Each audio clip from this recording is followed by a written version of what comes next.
بسم اللہ الرحمن الرحیم۔ حضرت ابو عبیدہ ابن الجراح رضی اللہ تعالیٰ عنہ کا قبول اسلام۔ حضرت ابو عبیدہ ابن الجراح رضی اللہ تعالیٰ عنہ حضرت ابو بکر صدیق رضی اللہ تعالیٰ عنہ کی تبلیغ و دعوت پر حلقہ بغوش اسلام ہوئے۔ اس وقت تک رسول اللہ صلی اللہ علیہ وسلم حضرت ارقم رضی اللہ تعالیٰ عنہ کے مکان میں پناہ گزین نہیں ہوئے تھے۔ حضرت ابو عبیدہ ابن الجراح رضی اللہ تعالیٰ عنہ نے مکے میں رہتے ہوئے شروع سے آخر تک ان شدید ترین آزمائشوں کو برداشت کرتے ہوئے زندگی گزاری جن میں مسلمانوں کو مبتلا کیا گیا۔ انہوں نے ابتدائی مسلمانوں کے ساتھ مصائب و آلام کی جو سختیاں جھیلی، روئے زمین پر کسی دین کے متبعین نے نہ جھیلی ہوں گی۔ انہوں نے بڑی پامردی اور عزم و حوصلے کے ساتھ ان ابتلاؤں کا مقابلہ کیا اور ہر موقع پر خدا اور اس کے رسول صلی اللہ علیہ وسلم کے ساتھ سچی محبت کا ثبوت دیا۔ لیکن غزوہ بدر کے موقع پر وہ جس آزمائش میں مبتلا ہوئے اس کی سختی ہر خیال و تصور سے بالا تر ہے۔ وہ جنگ بدر میں صفوں کے درمیان اس طرح بڑھ کر اور پینترے بدل کر حملے کر رہے تھے جیسے نہ ان کو موت کا کوئی ڈر ہے نہ ہلاکت کا کوئی اندیشہ۔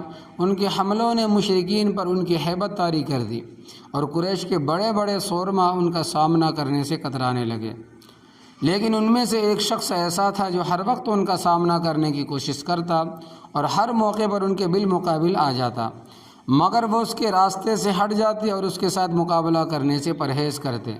وہ شخص بار بار ان کے اوپر حملہ آور ہوتا، وہ ہر بار کترا کر دوسری طرف نکل جاتے۔ آخرکار اس نے ان کے لیے سارے راستے مسدود کر دیے، ان کے سامنے آ کھڑا ہوا اور ان کے دشمنوں کے درمیان حائل ہو گیا۔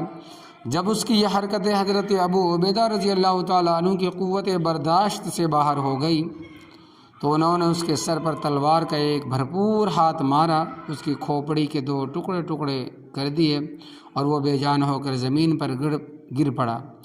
آپ کا سر چکرا جائے گا جب آپ کے علم میں یہ بات آئے گی کہ حضرت ابو عبیدہ رضی اللہ تعالیٰ عنہ کے ہاتھ سے مارا جانے والا وہ شخص کوئی اور نہیں، خود ان کے والد عبداللہ ابن جراح تھے۔ انہوں نے اپنے والد کو نہیں، ان کی شخصیت میں پائے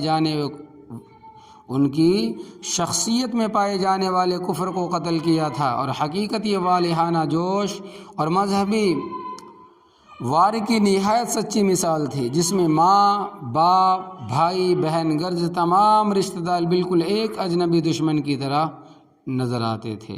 تو یہ تھے حضرت ابو عبیدہ ابن الجراح رضی اللہ تعالیٰ عنہ۔